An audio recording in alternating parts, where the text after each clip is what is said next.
Thank you very much.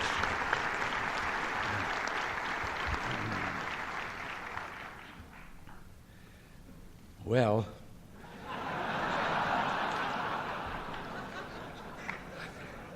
let's get one thing over with right away.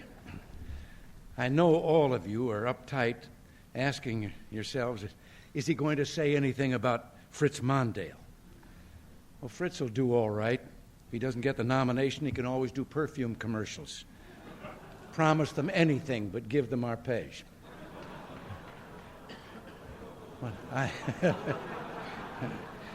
I hope you'll forgive me. Look, if some of these aren't funny, I asked Congress. They only gave me a third of all the ones I asked for.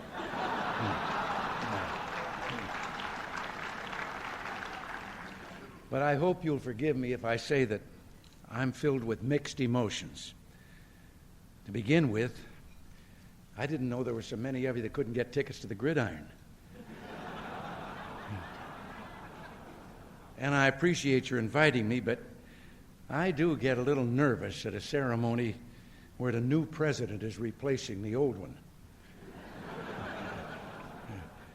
Incidentally, I know that some of you talk a little bit and you're critical about what you say is my living in the past. But I think that's because a lot of you don't just realize how good the old days were. You know, then you look forward to seeing Lana Turner in a sweater, not Dan Rather.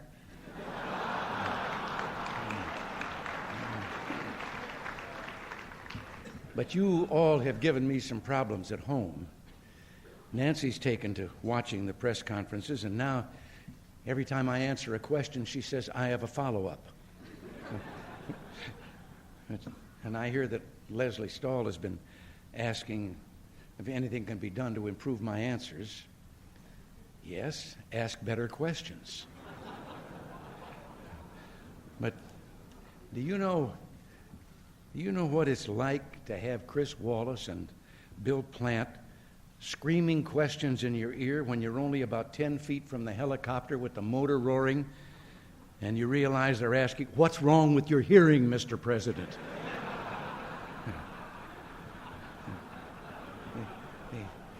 The other day, the Washington Post ran a story heralding the return of spring, and I thought it was just another one of the reports on the political campaign.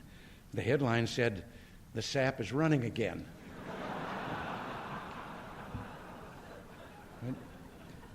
You know, I think it's interesting. Your new president's been out covering Gary Hart, and I understand that he's come up with yet another new idea about the future.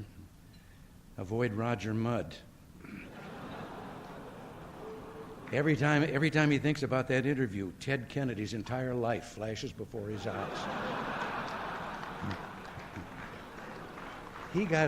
He got so rattled with some of Roger's questions that he gave his right age.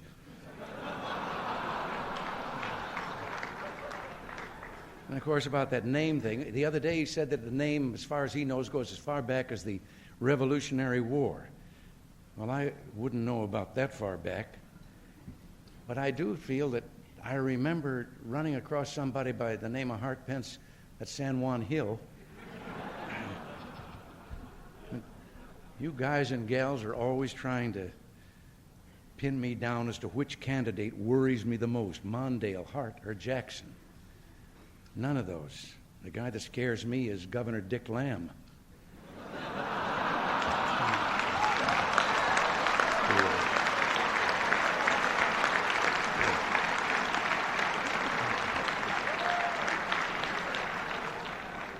But I've been enjoying this, and yet sometimes I find myself thinking about what it would be like to have a steady job with real job security, like managing the New York Yankees for George Steinbrenner. You got to be a baseball fan to get that one. They're in and out in 3 weeks. Well, if I could just switch for a minute, I'd like to say how great it was to see and hear the great talent of Rich Little. I was a little disappointed tonight because you should really see him when he impersonates Gary Hart imitating Jack Kennedy.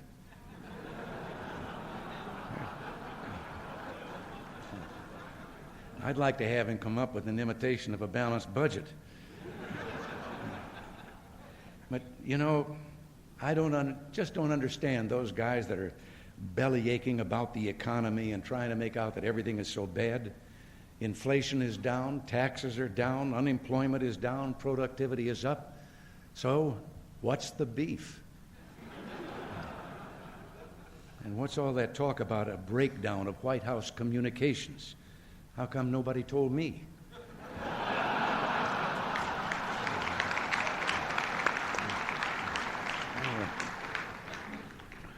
Well, I know this. I've laid down the law, though, to everyone there from now on about anything that happens, that no matter what time it is, wake me, even if it's in the middle of a cabinet meeting.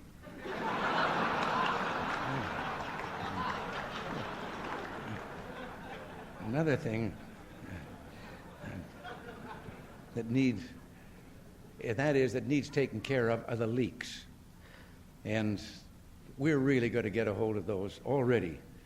I have ordered that we get rid of all those White House memo pads that have a notation on the bottom of each page that says courtesy copy Luke Cannon, Steve Wiseman. And by the way, why are you all so willing to carry the bad news about the administration? Now, you all did stories about the vice president taking a dive at the bowling alley. But no one mentioned that he knocked down 9 pins.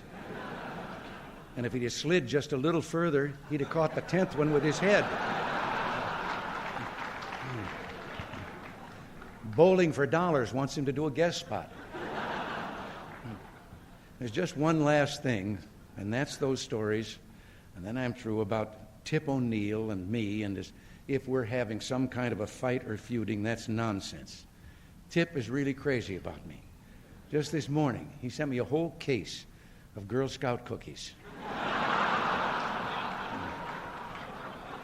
And he put in the cutest note.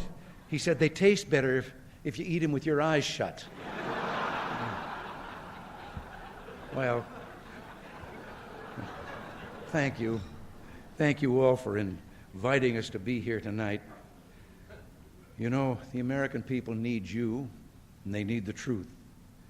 And your challenge is to report the truth about America and about those societies where the truth is despised.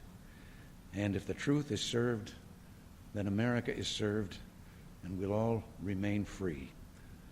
And again, it's been a wonderful evening, and thank you, and God bless you.